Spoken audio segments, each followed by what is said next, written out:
You need, feel the vibe of this reggae. You my love, my life. This intense beat, the soul takes you. How do you prepare for a show?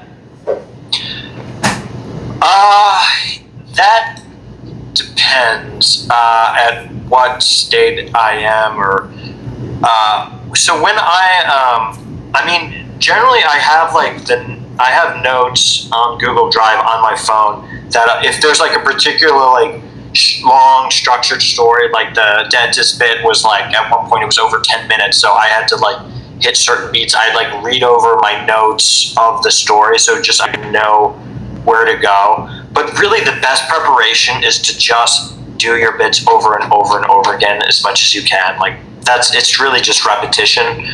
But that, and I think the hardest time I had like preparing for show, being ready on stage, is when I started producing shows, because then your performance is almost like the seventh most important thing. Like my job was like started out like, you know, promoting the show, and then the day of the show you have to communicate with the venue, make sure the tables are set up, the stage is set up, the lights set up how you want it. Like that all stuff matters. Is because venues don't know how to produce comedy. Like most breweries or wineries that I work with, they don't know how to do a comedy show. So I got to like set up all the tables, which can take hours, and then I got to coordinate, make sure all the comedians show up on time, and then people start coming in. I would generally like check their tickets as well. So it's like a whole process. I'm essentially like a one-man band, like running the whole comedy show.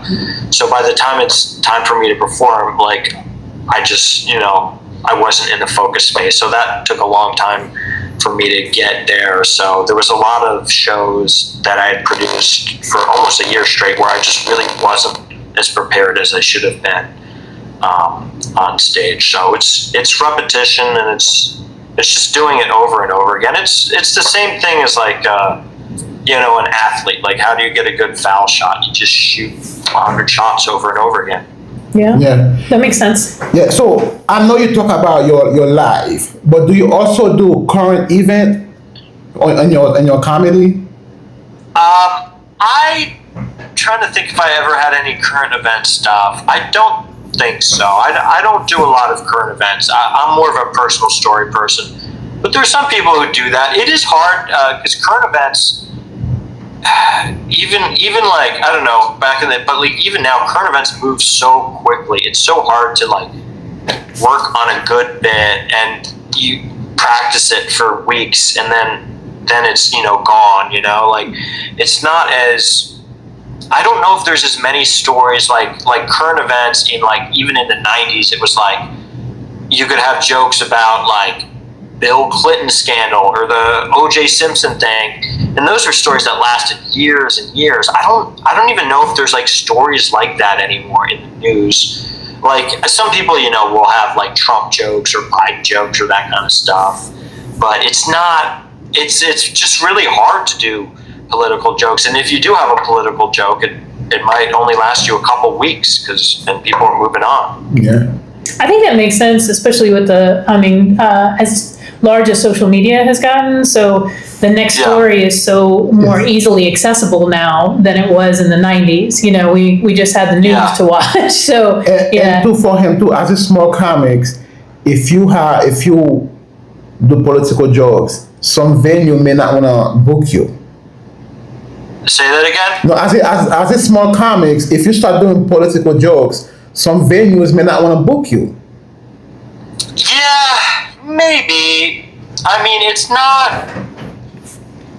Yeah, I mean that could happen. Like if you're a real like rabble rouser or something like that. But it's political jokes.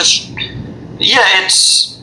I mean, I don't know if people get like blackballed or banned from stuff like that. I think generally, as long as like people are laughing, generally people will book you.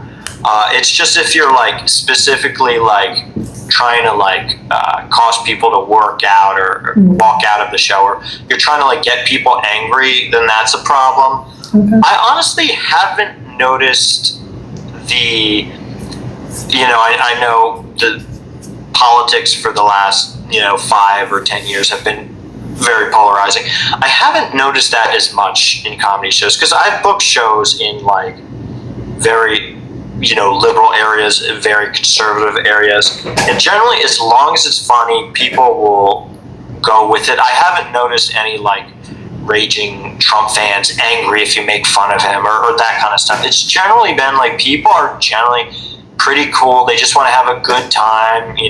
They're not going out to get mad. They're just certainly the audience I play. They just want to go out and have a good time. And if it's a funny joke about their guy or the other guy, they'll generally laugh, or they won't laugh, but they won't bother them. So I haven't noticed that as much. Cool. So, talk us through how you write a joke. So, the dentist joke, for example. How do you write that?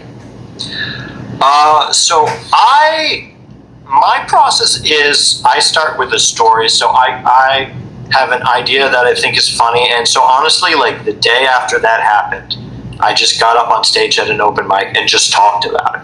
And it was, excuse me, it wasn't anywhere near where I wanted it to be. It was just raw, and it was raw and in the moment, and frankly, the whole event of the story hadn't even happened yet. There's more stuff to come, but I just got up on stage and talked about it because I just felt there was something important to me and emotional. I thought I could connect to people, and I talked about it, and it didn't go that well. So then I got up and talked about it over and over again on stage, again and again, and then you figure out, oh, this part's funny, add this joke and that kind of stuff, and stuff will come to you either while you're performing on stage and you'll say it in the moment, or after you're doing, oh, what if I went in this direction? So for me, it's a very trial and error process. I'm not everything on the page right away. I just have specific bullet points I want to hit. So that's my process. I just write down the story. I'm very narrative based, and I tell the story, and then jokes will come. I'll think of funny things, or they don't, and I stop telling the story. So you also you do a lot of bad stuff that you throw away. So that's also part of the process too. Okay. Okay. So what sets you apart from other comics?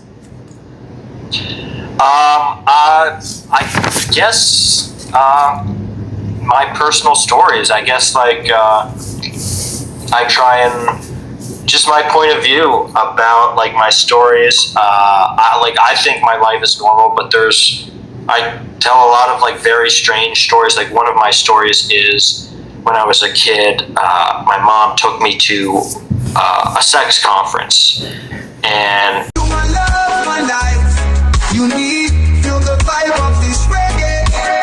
You my love, my life. This intense beat, the soul thanks you.